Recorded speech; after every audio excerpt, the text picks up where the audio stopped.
आज इंट्रो न देता डायरेक्टली सियाला दाखवते, कारण की खरंच गुड मॉर्निंग आहे, किती छान झोपली आहे बघा। आणि दुसरं अजून महत्त्वाचं कारण म्हणजे आज आकाश येणार होता, माझा भाऊ 7-8 महिन्यानंतर आम्हाला भेटण्यासाठी। आणि आल्यानंतर ताईचं नवीन घर आहे, नवीन घर बघणं तर सोडूनच दिलं, फक्त सियाला बघायचं होतं त्याला। तो घर काय, घर तर केव्हाही बघता येईल, एवढ्या दिवसानंतर सिया भेटते मला। ती अवघ्या 1.5-2 महिन्याची असेल तेव्हा तो गेलेला। जेवण वगैरे झाले, छान मूवी बघितला, एक दिवस चांगला स्पेंड केला आणि तो संध्याकाळी मित्राकडे गेलेला। एवढ्या दिवसानंतर भावाला भेटायची खुशी काहीतरी वेगळीच असते। तर सकाळी आला होता सियाचा मामा आणि 2-3 दिवसानंतर आले होते माझे मामा मामी मला भेटण्यासाठी। तर हे राहतात संभाजीनगरला गावाकडे।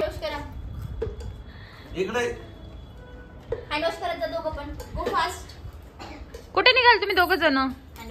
तुम्हाला दिलं ना ऑलरेडी। तर एवढं काही नॉर्मली इकडे येणं होत नाही, पण मग आलोय आणि ताईचं नवीन घर आहे तर मग बघायलाच पाहिजे, त्यामुळे हे आलेले। तर आमची इकडे चांगली अशी पंगत रंगली होती।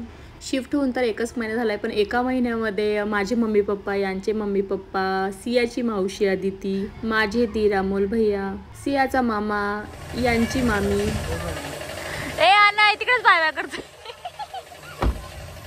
बाय, यांचे बाबा, माझे मामा मामी, म्हणजे एका महिन्यामध्ये एवढे सगळे येऊन गेलेत।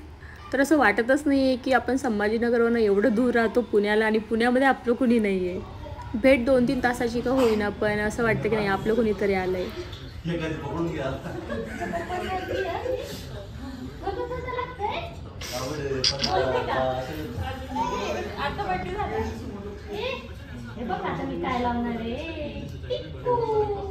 प्रिष्का इकडे ना बाळा। तर जेवण वगैरे झाले आणि रात्री त्यांना काहीतरी काम होतं दुसऱ्या दिवशी, म्हणून त्यांना त्या दिवशीच जावं लागलं। तर आज आम्ही कुठे आलोय सियाला घेऊन, तर नवीन सोसायटीमध्ये माझी फ्रेंड राहते प्रज्ञा, तिने आज कन्यापूजन ठेवलं होतं, तिच्या घरी नवरात्री होती म्हणून। सर्व काही व्यवस्थित करू दिलं सियाने, पण ती चुनरी टाकली डोक्यावर आणि मग मॅडमचा मूडच खराब झाला, लगेच काढून टाकली खाली। असो, सिया छोटीच पण बाकीच्या गोष्टी तिने व्यवस्थित केल्या। नंतर नंबर होता प्रिष्का दिदीचा। मी आधी कुणाच्या कन्यापूजनसाठी गेलेली आणि त्याबद्दल मला काही जास्त माहिती पण नव्हती, तर म्हटलं आपण ह्या वर्षी नको करायला, आपण बघून घेऊया कसं करतात, थोडंसं नॉलेज तर पाहिजेच ना, आणि पुढच्या वर्षी आपण पण छान मस्त करूया, तोपर्यंत आपली सियाही थोडीशी मोठी होईल। तर आपल्या घरी जी आपली लेक आहे तिला साक्षात देवीचं रूप मानून नवरात्रीमध्ये छान असं कन्यापूजन केलं जातं आणि प्रत्येक घरामध्ये ते झालंच पाहिजे, तर कारण साक्षात लक्ष्मी आपल्या घरी असते। तर देव करू पुढच्या वर्षी माझ्या घरी छान असं लक्ष्मीपूजन हो। प्रज्ञानंतर सोनियानी पण छान असं लक्ष्मीपूजन म्हणजे कन्यापूजन केलेलं, पण मी ते नेक्स्ट ब्लॉगमध्ये तुम्हाला दाखवते।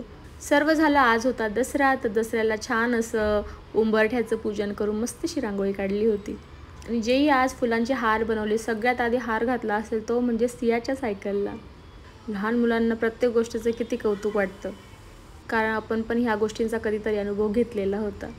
इकडे आमच्या माळा लटकवणं चालू आहे, पण प्रॉब्लेम असा झाला आहे की छोटे छोटे हुक बसवायला पाहिजे होते आपण एंट्रन्सला दरवाजावर, पण ते त्याचा शो असं थोडासा खराब होईल म्हणून मी बसवले नाही, पण ते खूप गरजेचे आणि आता मी सध्या बसवले, मी पुढच्या व्हिडिओमध्ये तुम्हाला दाखवते की मी कसे बसवले।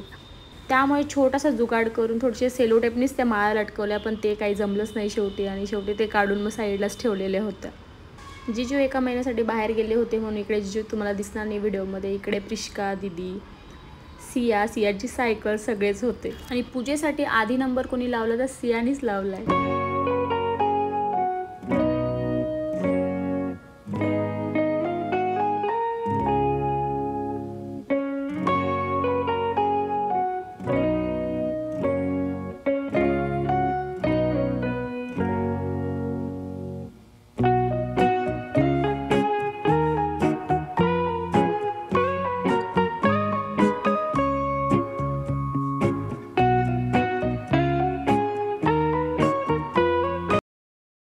तर किती उत्सुकतेने दोघींचंही बघणं चालू होतं की काय काय करताय मम्मा, आपण ज्या ज्या गोष्टी करू तेच तर आपले लहान मुलं शिकणार आहेत। दसरा होऊन बरेच दिवस झाले, दसरा काय दिवाळी पण झाली, पण दसऱ्याचा ब्लॉग एवढा लेट येतोय। ठीक आहे, लेट का होईना, पण तुम्हा सर्वांना माझ्याकडनं दसऱ्याच्या खूप खूप खूप साऱ्या शुभेच्छा।